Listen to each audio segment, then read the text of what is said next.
Welcome to let start educational channel.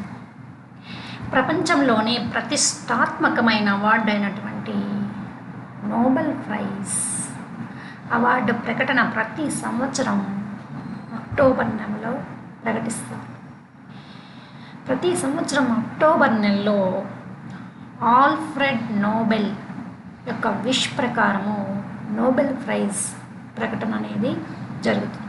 ఈ Nobel prize అనేది ప్రపంచంలోనే ప్రతిష్టాత్మకమైనటువంటి అవార్డు. మరి నోబెల్ ప్రైజ్ని ఆల్ఫ్రెడ్ నోబెల్ అనౌన్స్ చేయాలని ఎందుకు విష్ చేశారు? ఈ నోబెల్ ప్రైజ్ ఆర్జనకు కారణం ఏంటి? నోబెల్ ప్రైజ్ గురించి మనం స్టడీ చేద్దాం.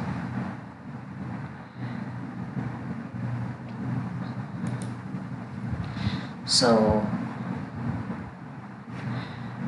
Nobel Prize is announced by Alfred Nobel.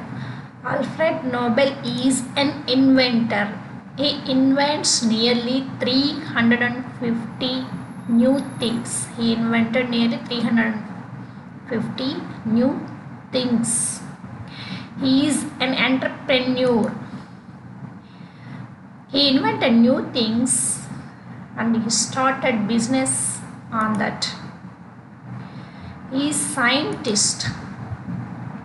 He had done research on so many things. He is a businessman and he wrote poems. He is a poet and he is a playwright. He wrote dramas. So he is not a scientist, he is not an inventor, he has so many qualities in it. What is the reason behind the origin of the Nobel Prize?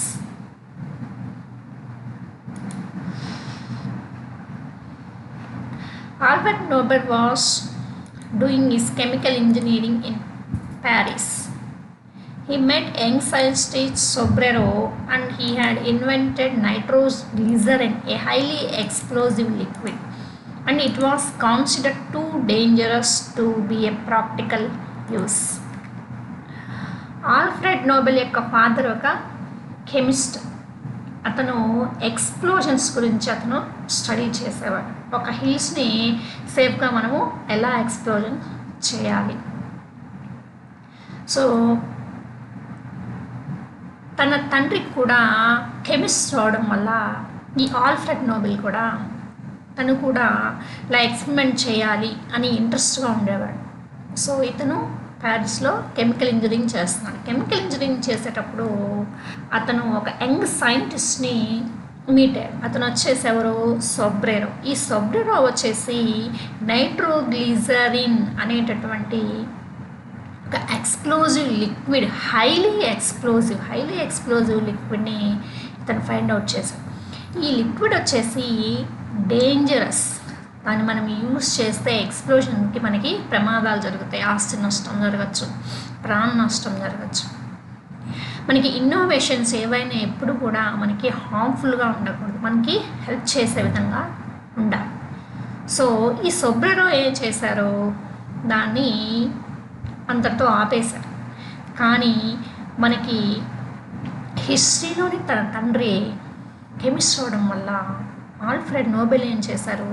తన chemical engineering complete అయిపోయి స్వీడన్కి తిరిగి వచ్చాక అతను ఏం చేశారు? He was concentrated on developing nitroglycerine as an explosive and accidentally several people died, including Nobel's brother in 1864. So Sweden government banned these experiments within the city of Stockholm. So అతనికి ఈ experiments చేయడం interest ఉండడం వల్ల ఈ నైట్రోగ్లిజరిన్ని ఎలాగైనా సరే ఎక్స్ప్లోజివ్గా మనము use చేయాలి. ఒక హిల్స్లు కానీ ఒక మైన్స్, మనము అండర్ గ్రౌండ్లో మనకి మైన్స్ అనేవి ఉంటాయి. ఆ మైన్స్ని డిగ్ చేయాలన్నా కానీ కొంచెం శ్రమతో కూడుకున్నటువంటి పని. అట్లా కాకుండా మనం ఎక్స్ప్లోజన్స్ ఏవైనా యూస్ చేస్తే మనము ఈజీగా మనకి పని అయిపోతుంది అనమాట అనేటటువంటి కాన్సన్ట్రేషన్తో ఇంట్రెస్ట్ తోటి ఈ ఆల్ఫ్రెడ్ నోబెల్ ఏం చేశారు, ఈ నైట్రోగ్లిజరిన్ మీద ఎక్స్పెరిమెంట్ చేయడం స్టార్ట్ చేశారు. యాక్సిడెంటల్లీ ఈ ల్యాబొరేటరీలో ఏం జరిగింది, సెవరల్ పీపుల్ చాలామంది చనిపోయారు. అందులో తన బ్రదర్ కూడా ఉన్నారు. ఇది ఎప్పుడు జరిగింది, 1864లో జరిగింది. ఎక్కడ, స్టాక్ హోమ్లో, స్వీడన్లో ఉన్నటువంటి స్టాక్ హోమ్ సిటీలో జరిగింది. సో స్టాక్ హోమ్ గవర్నమెంట్ ఏం చేసింది, నువ్వు ఇక్కడ ఎక్స్పెరిమెంట్ చేయకూడదని బ్యాన్ చేస్తుంది అనమాట. సో చాలామంది చనిపోయారు, తన బ్రదర్ కూడా చనిపోయారు. అయినప్పటికీ ఆల్ఫ్రెడ్ నోబెల్ ఏం చేస్తే తన ఎక్స్పెరిమెంట్స్ ఆపలేదు. ఎలాగైనా నేను ఈ ఎక్స్ప్లోజన్ని చేసేటటువంటి మెటీరియల్ని కనుక్కోవాలి, కొత్త ఇన్వెన్షన్ నేను చెయ్యాలి అనేటటువంటి ఉద్దేశంతో స్వీడన్కి అవుట్కట్స్లో ఉన్న మేలరన్ అనే లేక్లో ఇది బ్యాడ్జ్ అనే ఒక బోట్, ఆ బోటులో తన ఎక్స్పెరిమెంట్స్ని స్టార్ట్ చేశారు. ఎక్స్పెరిమెంట్స్ని స్టార్ట్ చేసి నైట్రోగ్లిజరిన్కి టైప్ ఆఫ్ శాండ్ని యాడ్ చేసి వాటిని పేస్ట్గా తయారు చేసి వాటిని రాడ్స్ చేసి వాటికి డైనమైట్ అని ఇన్వెన్షన్ చేశారనమాట. ఈ డైనమైట్ వచ్చేసి మనము సేఫ్గా యూజ్ చేయొచ్చు. దీంతో పాటు ఇతను ఇంకా డేటోనేటర్, బ్లాస్టింగ్ క్యాప్, ఇలా డిఫరెంట్ ఇన్నోవేషన్స్ చేశారనమాట. డైనమైట్ని ఇతను ఎప్పుడు ఇన్వెంట్ చేశారు, 1864లో డైనమైట్ని ఇతను ఇన్వెంట్ చేశాక వాటి మీద పేటెంట్స్ తెచ్చుకొని కంట్రీస్లో డిఫరెంట్ కంట్రీస్లో అతను తన ఫ్యాక్టరీస్ని స్టార్ట్ చేశాడనమాట. ఫ్యాక్టరీస్ని స్టార్ట్ చేసి తను రిచ్ పర్సన్గా మారిపోయాడు. సో మరి ఈ నోబెల్ ప్రైజ్కి ఈ డైనమైట్కి ఉన్నటువంటి రిలేషను ఏంటి, మనము 1864లో ఒక ప్రమాదం జరిగి తన యొక్క బ్రదరు కొంతమంది పీపుల్ చనిపోయారని చెప్తున్నాం కదా.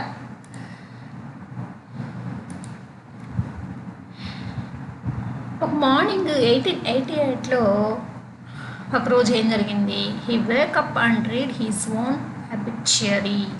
A newspaper had mistakenly reported his death instead of his brother's. ఇది అన్ఎక్స్పెక్టెడ్ ఇన్సిడెంట్ ఒకటి జరిగింది ఆల్ఫ్రెడ్ నోబెల్ యొక్క లైఫ్లో.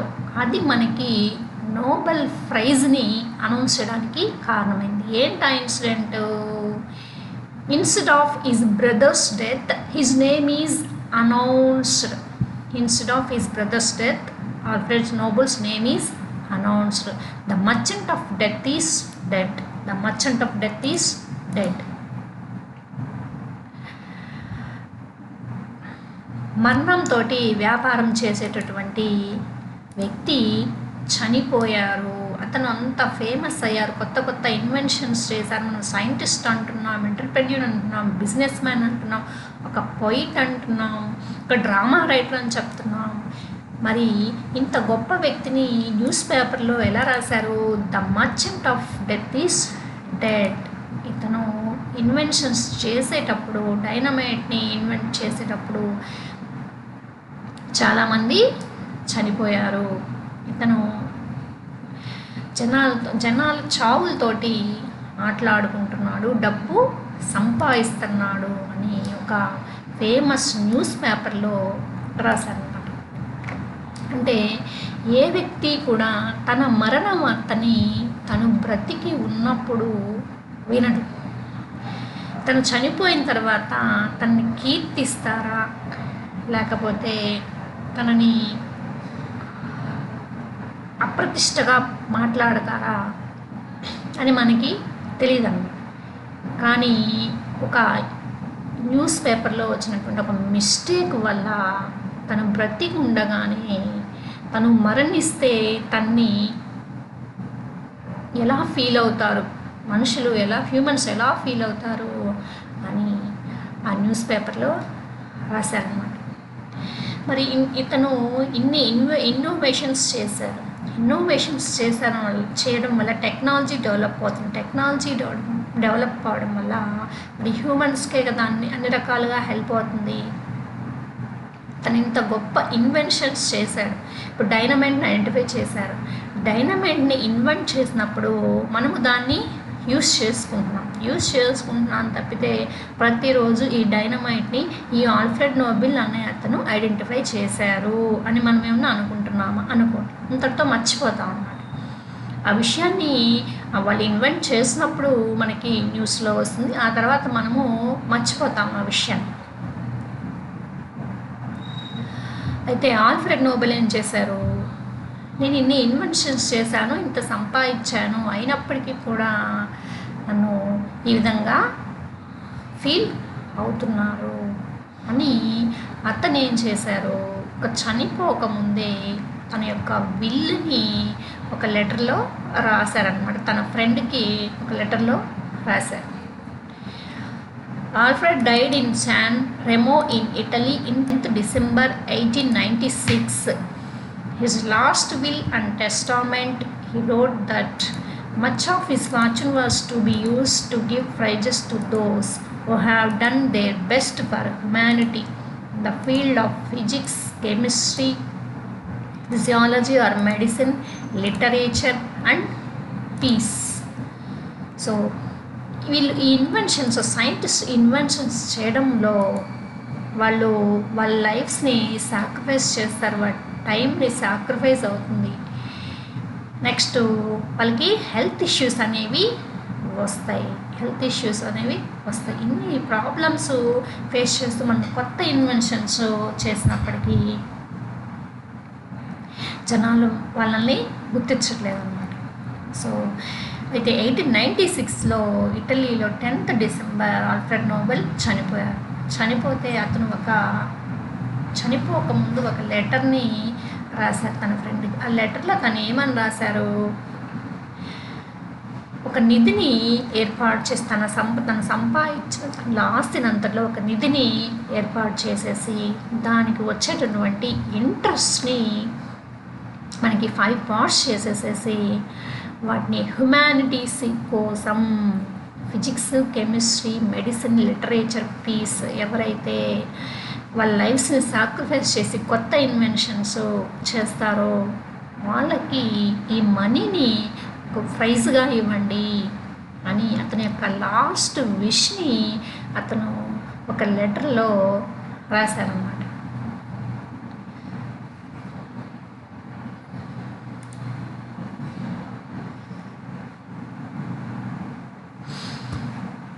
So Nobel prize announcement.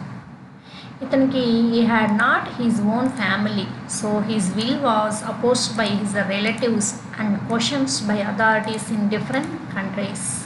ఇతను మ్యారేజ్ అవ్వాల, ఓన్ ఫ్యామిలీ లేదు, ఇతనికి బ్రదర్స్ ఉన్నారు. సో వాళ్ళందరూ ఏం చేశారు? ఇతను మరణించాడు కాబట్టి మేము రిలేటివ్స్ని ఈ ఆస్తి మొత్తం మాకు వస్తుంది అంటే ఇంకా డిఫరెంట్ కంట్రీస్లో ఇతను ఫ్యాక్టరీస్ ఉన్నాయి కదా, వాళ్ళందరూ క్వశ్చన్ చేస్తున్నారు అనమాట. So it took for 4 years for his executors to convenience all parties to follow Alfred's wishes. అతను 1896లో చనిపోతే ఆ నోబెల్ ప్రైజ్ని అనౌన్స్ చేయడానికి వాళ్ళకి 4 years పట్టింది. ఎందుకని? వాళ్ళ రిలేటివ్స్ని నెక్స్ట్ క్వశ్చన్ చేసే వాళ్ళందరినీ సమాధానం చెప్పి నోబెల్ ప్రైజ్ అనౌన్స్ చేయడానికి 4 years పట్టింది అనమాట. ఎవ్రీ ఇయర్ వచ్చేసి December 10 మనకి నోబెల్ ప్రైజ్ అవార్డ్ని అందిస్తారన్నమాట. మరి ఈ ప్రకటన ఎప్పుడు చేస్తారో అక్టోబర్లో నోబెల్ ప్రైజ్ ప్రకటన అనేది జరుగుతుంది. మరి ఈ నోబెల్ ప్రైజ్ని మరి ఎక్కడ అవార్డ్ చేస్తారంటే ఫస్ట్ 4 prizes వచ్చేసి మనకి స్వీడన్లోని స్టాక్ హోమ్లో మనకి అవార్డ్ని అందిస్తారు. నెక్స్ట్ వచ్చేసి పీస్కి ఇచ్చేటటువంటి ప్రైజ్ని నార్వేలో ఇస్తారు. 1968లో ఈ 5 ఫీల్డ్స్తో పాటు ఎకనామికల్ సైన్సెస్లో కూడా మనకి ఈ నోబెల్ ప్రైజ్ ఇవ్వడం అనేది జరుగుతుందన్నమాట. ఇది నోబెల్ ప్రైజ్. ఈ నోబెల్ ప్రైజ్లో ఇక్కడ లాటిన్ లాంగ్వేజ్లో ఒక వర్డ్ రాస్తుంది, క్రియేటెడ్ అండ్ ప్రమోటెడ్. నేను క్రియేట్ చేశాను, నేనే దాన్ని ప్రమోట్ చేసుకున్నాను. మనం ఇప్పుడు కొత్త కొత్త ఇన్వెన్షన్స్ చేస్తున్నాం, మన లైఫ్స్ మనం సాక్రిఫైస్ చేస్తున్నాం. కొంతమందికి హెల్త్ ఇష్యూస్ వస్తున్నాయి, ఆ ఎక్స్పెరిమెంట్స్ చేస్తూనే చనిపోయినటువంటి సైంటిస్టులు ఎందరో ఉన్నారు. వాళ్ళకి కొత్త కొత్త ఇన్వెంట్స్ చేయాలని తపన, అవి హ్యూమన్స్కి హెల్ప్ అవ్వాలని తపన. వాళ్ళు కొత్త కొత్త ఇన్వెన్షన్స్ చేస్తారు, మనం వాళ్ళని అప్పుడే మర్చిపోతాం. కానీ వాళ్ళని అలాగా మర్చిపోకూడదు. ఆల్ఫ్రెడ్ నోబెల్ కూడా మనము డైనమైట్ని ఐడెంటిఫై చేశాడు. అతను నోబెల్ ప్రైజ్ అనౌన్స్మెంట్ లేకుండా ఉంటే ఆ రోజే అతన్ని మనము మర్చిపోయి ఉండేవాళ్ళం. కానీ అన్ఎక్స్పెక్టెడ్గా అతని లైఫ్లో జరిగినటువంటి ఒక ఇన్సిడెంట్ వలన అతను ఏమి డెసిషన్ తీసుకున్నారు, ఇలాగ నాలాగా ఎంతమంది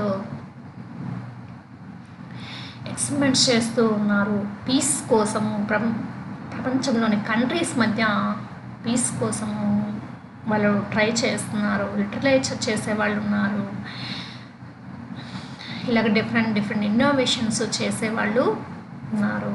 వాళ్ళందరినీ మనము ప్రతి ఇయర్ వాళ్ళని మనము ప్రైజ్ చేసుకోవాలి అని ఉద్దేశంతో నోబెల్ ప్రైజ్ని అనౌన్స్ చేశారనమాట. ఈ నోబెల్ ప్రైజ్ని అనౌన్స్ చేయడం వల్ల ఏం జరుగుతుంది, ప్రతి ఇయర్ మనకి కొత్త ఇన్వెన్షన్స్ ఎక్కడ జరిగాయి, మనకి హ్యూమన్స్ హెల్ప్ అయ్యేలాగా ఎవరు చేశారని మనకి తెలుస్తుంది అన్నమాట. సో ఒక మనిషి బ్రతికితే సరిపోదు, బ్రతికినంతకాలం మనం వాళ్ళ గురించి మాట్లాడుకుంటాం. ఈ ఆల్ఫ్రెడ్ నోబెల్ ప్రైజ్ని అనౌన్స్ చేయడం వల్ల ఏం జరిగింది, ఈ ప్రపంచం ఉన్నంత వరకు నోబెల్ ప్రైజ్ అనౌన్స్మెంట్ అనేది జరుగుతుంది. ప్రతి ఇయర్ కూడా మనము అతని గురించి మాట్లాడుకోవడం అనేది జరుగుతుంది అన్నమాట. Okay, thank you.